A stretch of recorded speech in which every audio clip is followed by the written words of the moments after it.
Well, we finally made it. It's the last of the Precons coming from the Commander Master set. Now, this one took me a little bit longer to put together because it was a little more complicated than some of the other decks that I put together so far on these Precon upgrades.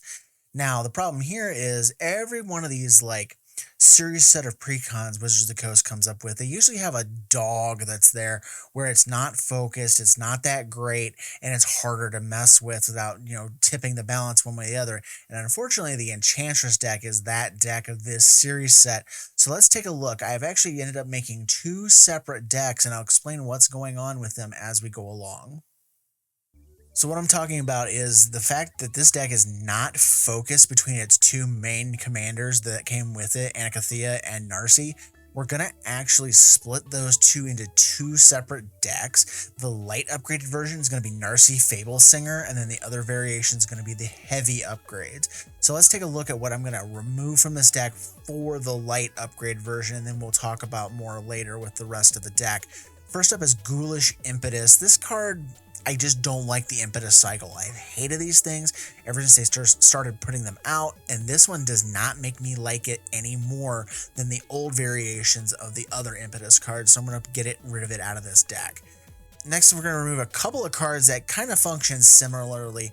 When they enter the battlefield or you activate them in the case of the Planeswalker here, you're going to get to look at cards, put them on the bottom of your deck, and then you get to keep one of those cards, but then you lose everything else, and that is Nessian Wanderer and Calyx Destiny's Hand.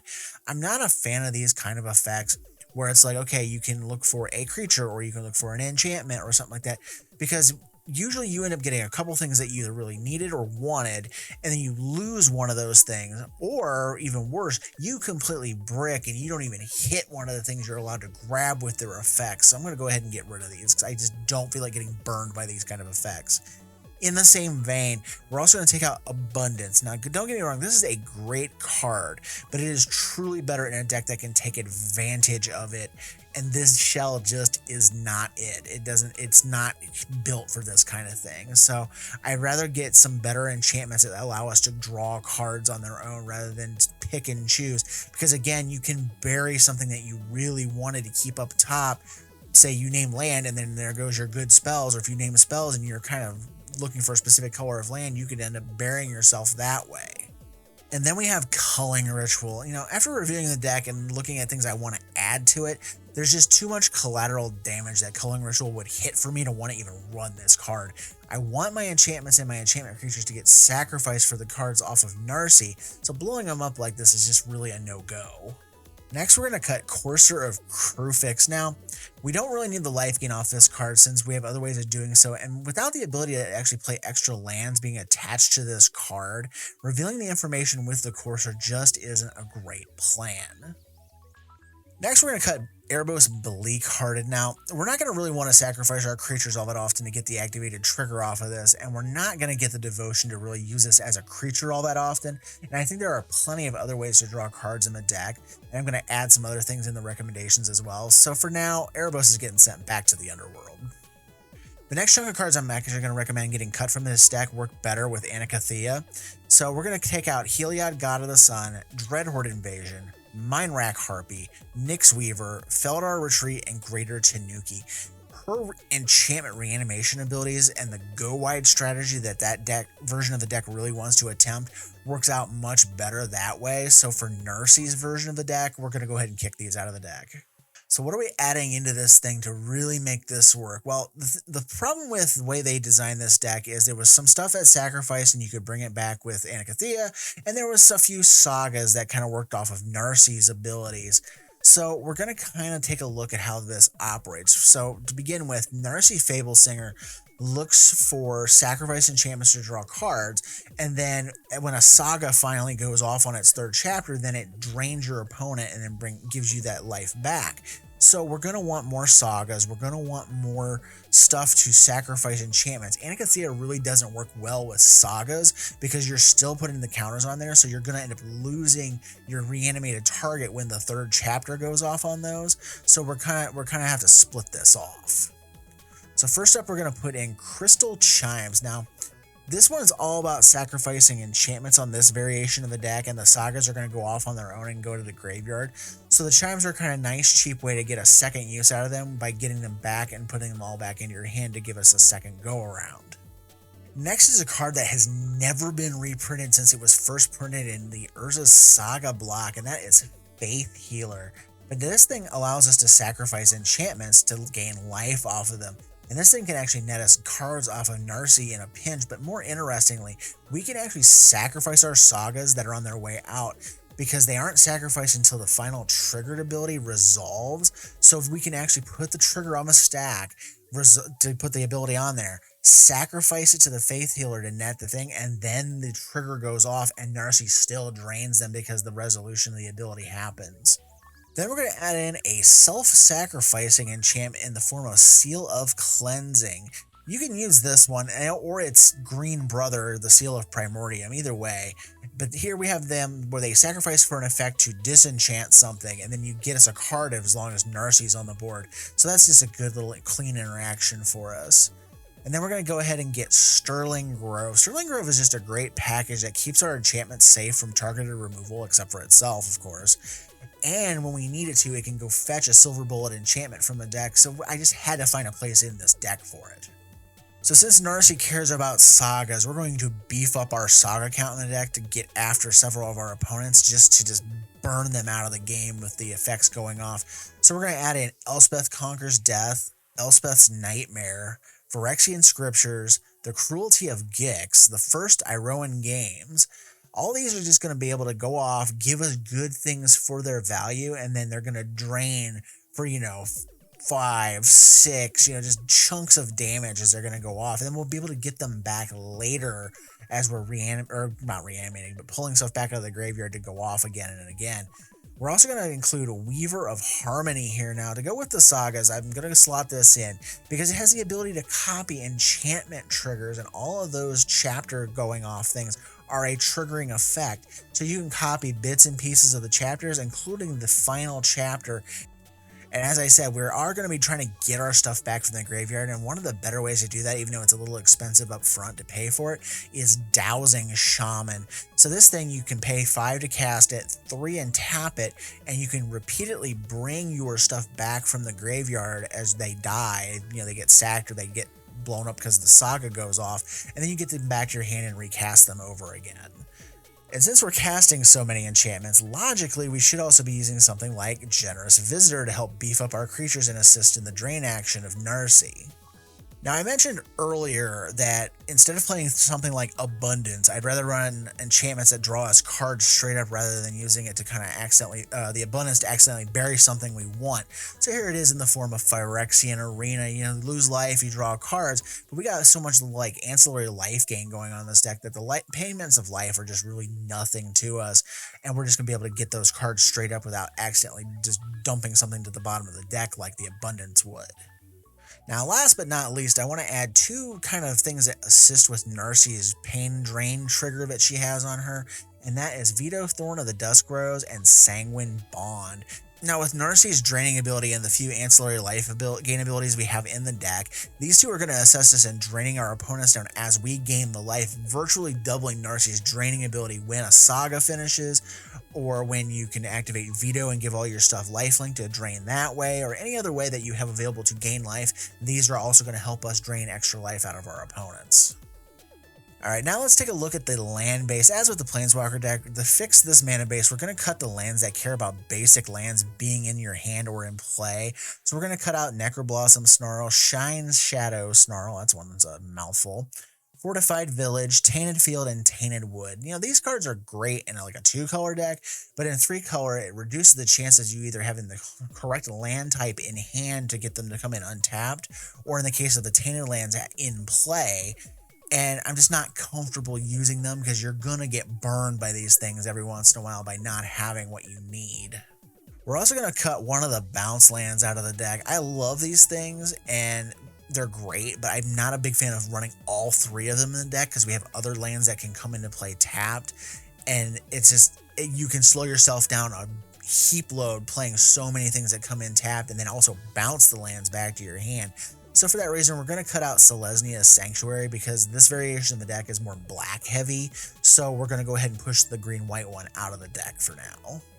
To replace what we've cut out though, we're going to go ahead and add in the Pain lands, and we're also going to add in the Pathways. These are just much better ways of fixing our mana. They're not going to come into play tapped. We don't have no conditionals attached to them other than a little bit of life loss on the Pain lands. But again, we have so many ways of gaining life in this variation of the deck that Pain really isn't going to make a huge deal of difference in the long run of the game.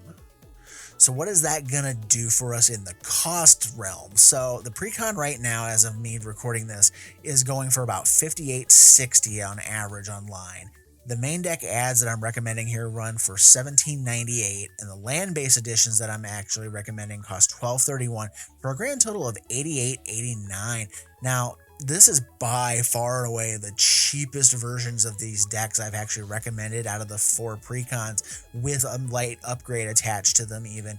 And I'm keen with that because Enchantresses is just a great fun thing, and I'm happy to see more Abzan colored commanders because we haven't had a ton of those in the game, so I'm happy to see that. So that was Narcy, Fable Singer, of a light variation of this deck. So let's move on to the other side. Now, normally I would just pick one commander and I would give you a light and a heavy upgrade variation. But the problem is there's not a lot of heavy things that, like heavy duty, expensive stuff I want to put into that Narcy version of the deck. But Anikthea really lends herself to being able to run some big, expensive stuff that's heavy duty that we want to upgrade into. So we're going to switch the variation on the deck to work with her as well. So for the heavy variation, the first and foremost cut going out of this is, of course, Narcy, Fable Singer. She just doesn't jive with what Anikthea, Hand of Erebos, really wants to do for the deck. Anikthea is more about giving enchantment creatures menace, and we're going to be beating down with those enchantments more, and we're going to actually, be able to reanimate some of our non-aura enchantments into zombie tokens. And so we want to take advantage of those abilities more so than the saga part of what Narcy was providing. So let's go ahead and see what else we're going to mess with here. So this chunk of cards, they're going to be removed. They're the same ones I removed from the light variation of the deck, and they're for the exact same reasons I've already outlined in that part of the video. So Ghoulish Impetus, Calyx Destiny's Hand, Culling Ritual, Abundance, Nessian Wanderer, Courser of Crucifix, Erebos Bleakhearted. They're all just being removed for the same reasons, and we can put some better stuff into the deck. We're also going to remove the Mending of Dominaria because I needed space to fit in another card, and this is actually a little bit of a non-bow with Anikthea. We want the enchantments into the graveyard to reanimate, and this kind of defeats the purpose of that with the third chapter going off and shuffling them all back into your deck.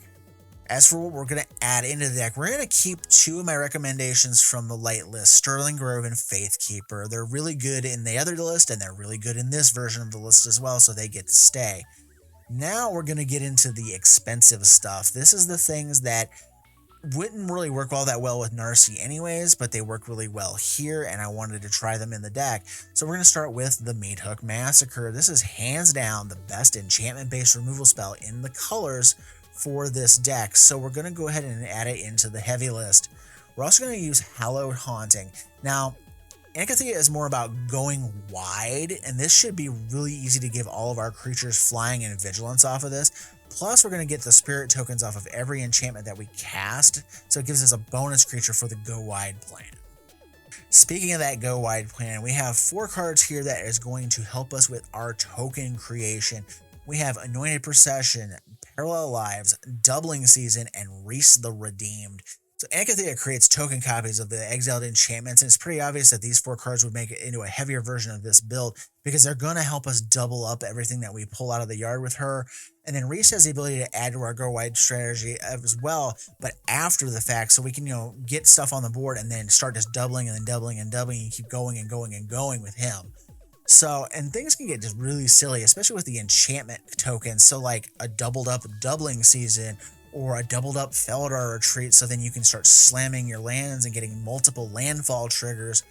And it can also help us supercharge up a new card in the deck, that Boon of the Spirit Realm, because it gets blessing counters. Well, doubling season can actually add additional blessing counters, making that thing go nuts.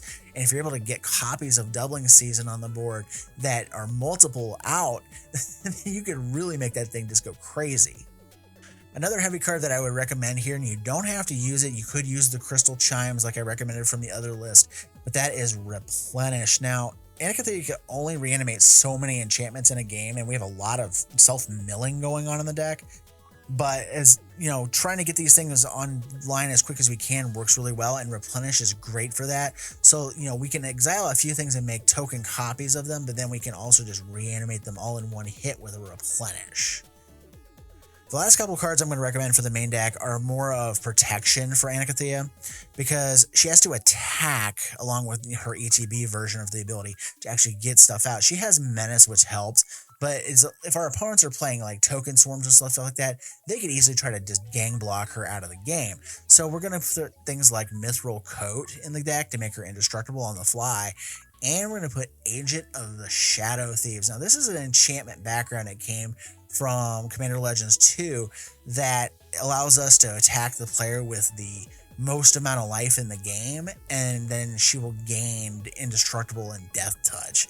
So it's just like, it gives us the ability to pick and choose our lanes where we want to go, and it's like, if they decide they want to block, we're also going to probably take out a couple creatures while we're at it.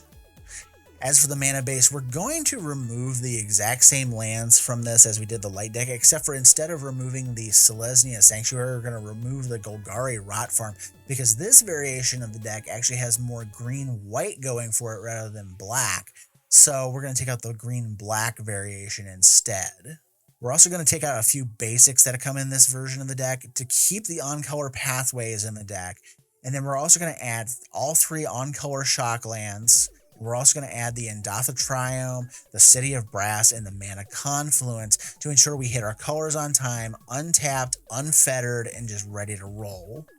So for the cost, this is what we're going to get in the heavy upgrades. Again, the Precon is running for about $58.60 today. The main deck editions I'm recommending here are $277.46. The land-based editions are $99.36 for a grand total of $435.42. This still comes out cheaper than just about any one of the heavy upgrades I've recommended out of the last 3 videos for the new Precons. And if you have them laying around, that's great. I don't think you have to go with these things. You can mix and match the upgrades and things like that, and it works out really, really well. So that's what I have for you guys today. This was the last one of these videos until the next set of Precons come out in Wilds of Eldraine. But here, I thought this was just kind of a good chance to give 2 variations on the deck instead of the single variation, since the deck really just didn't mesh together all that well with both commanders. And there was going to be so much stuff coming out of the deck anyways to kind of make it work and make it more streamlined. So with that said, I hope you enjoyed the video. Have a great day, and we'll see you in the next one.